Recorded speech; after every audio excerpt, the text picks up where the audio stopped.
Bonjour, je m'appelle Danielle Marie Porry, j'ai 42 ans, j'habite dans la campagne de Pont-de-Mer, je suis enseignante spécialisée sur Le Havre, je suis passionnée d'enquête policière et de chevaux.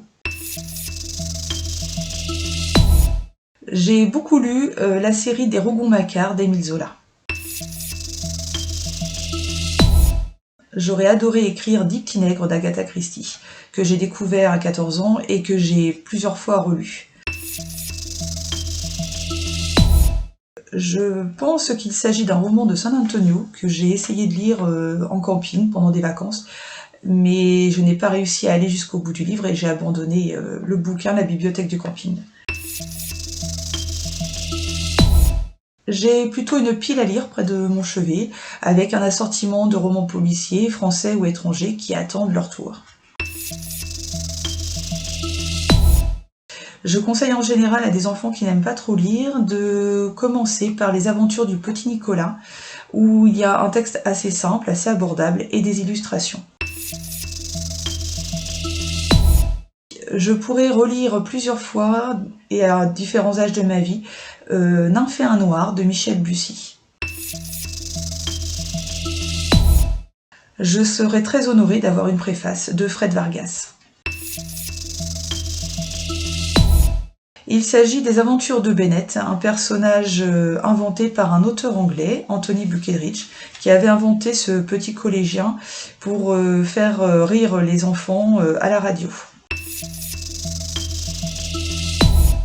Pour interpréter le rôle de Lucie, le personnage principal de Randonnée funeste au centre équestre, je pense qu'il faudrait un nouveau visage, un nouveau talent, inconnu du grand public, à la fois simple et sincère.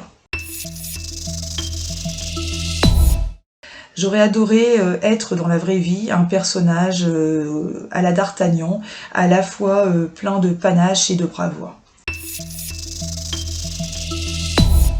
Alors, Randonnée funeste au centre équestre est un polar cosy mystery, tout public, dont l'intrigue se déroule dans un centre équestre de la région de Pont-de-Mer. Donc dans un univers tout à fait tranquille, tout bascule le jour où le corps d'une des cavalières du centre équestre est retrouvé dans la forêt. Oui, je rêvais devenir écrivain, mais je ne me pensais pas capable d'être à la hauteur des grands écrivains que je connaissais.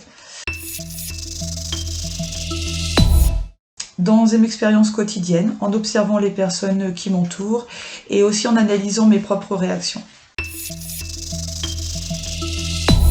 Alors plutôt Facebook. Instagram est un peu trop orienté sur les photos, donc pour moi ce n'est pas tellement adapté pour faire de la publicité sur un roman. Alors plutôt PC. Plutôt jour, je suis beaucoup plus inspirée le matin, lorsque je suis bien réveillée, qu'en fin de journée où je commence vraiment à déconnecter. Pour le moment, cela est plutôt une passion que j'exerce à côté de ma profession, mais j'aimerais vraiment qu'être écrivain finisse par devenir mon métier. Je vous souhaite une bonne lecture à tous et à bientôt au salon 100% Polar de Franqueville-Saint-Pierre.